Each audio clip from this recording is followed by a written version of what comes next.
50 ಲಕ್ಷ ಗೆದ್ರೆ ಅವ್ರ ಮನೆಗೆ ಅವ್ರು ತಗೊಂಡ್ ಹೋಗ್ತಾರೆ, ನಿಮ್ಗೆ ಯಾರಿಗೂ ಕೊಡೋದಿಲ್ಲ. ನಿಮ್ ಜೀವನ ನೀವು ನೋಡ್ಕೊಳ್ಳಿ ಅಂತ ಹೇಳಿಕೆ ಕೊಟ್ಟಿರುವಂತ ಕಿಚ್ಚ ಸುದೀಪ್ ಅವ್ರೆ, ನಿಮ್ಮ ಸಿನಿಮಾದಲ್ಲೂ ಗೆದ್ರೆ ನೀವು ಬರುವಂತ ಆದಾಯ ನಿಮ್ಮನೆಗೆ ನೀವು ತಗೊಂಡೋಗೋದು.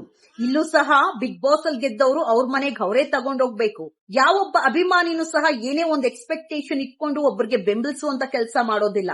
ನಿಮ್ಗಾದ್ರೂ ಸಂಬಳ ಬರುತ್ತೆ, ಬಿಗ್ ಬಾಸ್ ಅಲ್ಲಿ ಕೆಲಸ ಮಾಡ್ತಾ ಇರೋರ್ಗೂ ಸಂಬಳ ಬರುತ್ತೆ, ಬ್ಯಾಕ್ ಅಂಡ್ ಫ್ರಂಟ್ ಅಂಡ್ ಯಾರು ಕೆಲಸ ಮಾಡ್ತಾ ಇದ್ರೆ ಎಲ್ಲಾರ್ಗೂ ಸಂಬಳ ಬರುತ್ತೆ. ಸಂಬಳ ಬರೋದು ಎಲ್ಲಿಂದ?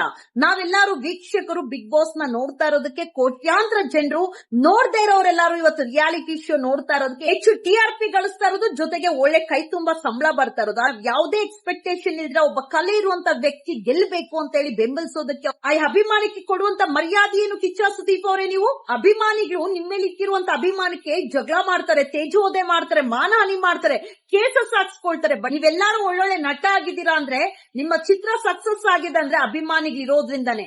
ಅಭಿಮಾನಿಗಳನ್ನ ಅಷ್ಟು ತಾತ್ಸಾರವಾಗಿ ನೋಡಕ್ ಹೋಗ್ಬೇಡಿ. ಅಂಡ್ ಕಿಚ್ಚನ ಚಪ್ಪಾಳೆ ಅಂತ ಬಂದ್ರೆ ಎಲ್ಲಾರು ಸಹ ಈ ವಾರ ಯಾರಿಗೆ ಸಿಗುತ್ತೆ ಕಿಚ್ಚನ ಚಪ್ಪಾಳೆ ಅಂತ ಹೇಳಿ ಒಂದು ಪ್ರೀತಿಯಿಂದ ಗೌರವದಿಂದ ನೋಡ್ತಾರೆ. ಬಟ್ ಕಿಚ್ಚನ ಚಪ್ಪಾಳೆ ಬಗ್ಗೆ ನೀವು ಕೊಟ್ಟಿದ್ದಂತ ಹೇಳಿಕೇನು? ಕಿಚ್ಚನ ಚಪ್ಪಾಳೆ ನನ್ನ ಪರ್ಸನಲ್, ನಾನು ಯಾರಕ್ ಬೇಕಾದ್ರೂ ಕೊಡ್ತೀನಿ, ಹೆಚ್ಚು ತಲೆ ಕೆಡಿಸ್ಕೊಂಡು ಚರ್ಚೆ ಮಾಡ್ಬೇಡಿ ಅಂದ್ರೆ ಅಂತ ಬಿಗ್ ಬಾಸ್ ಶೋನ ಯಾಕೆ ನೋಡ್ಬೇಕು ನಾವೆಲ್ಲಾರು? ಯಾಕೆ ಬೆಂಬಲಿಸಬೇಕು? ಕಿಚ್ಚ ಸುದೀಪ್ ಅವರೇ, ನಿಮ್ಮ ಮಾತಿನ ಮೇಲೆ ಹಿಡಿತಾ ಇರ್ಲಿ. ಎಷ್ಟೋ ಜನ ನಟರು ತಮ್ಮ ಎದೆ ಮೇಲೆ ಟ್ಯಾಟೂ ಹಾಕ್ಸ್ಕೊಂಡಿದ್ದಾರೆ, ಅಭಿಮಾನಿಗಳು ನನ್ನ ಸೆಲೆಬ್ರಿಟೀಸ್ ಅಂತ ಹೇಳಿ. ಅನೇಕ ಜನ ಅಭಿಮಾನಿಗಳು ನನ್ನ ಸೈನಿಕರು ಅಂತ ಹೇಳ್ತಾರೆ, ಅಭಿಮಾನಿಗಳೇ ನಮ್ಮ ಮನೆ ದೇವ್ರು ಅಂತಾರೆ. ಬಟ್ ಅಭಿಮಾನಿಗಳನ್ನ, ಬಿಗ್ ಬಾಸ್ ಶೋನ ನೋಡುವಂತ ವೀಕ್ಷಕರನ್ನ ಇಷ್ಟು ತಾತ್ಸಾರವಾಗಿ ನೋಡಕ್ ಹೋಗ್ಬೇಡಿ. ಜನರೇ ಗೆಲ್ಸೋದು, ಜನರೇ ಸೋಲ್ಸೋದು. ಜನರಿಂದಾನೇ ಗೆಲುವು, ಜನರಿಂದಾನೇ ಸೋಲು ಅನ್ನೋಂಥದ್ದು ಮರೆಯಕ್ ಹೋಗ್ಬೇಡಿ.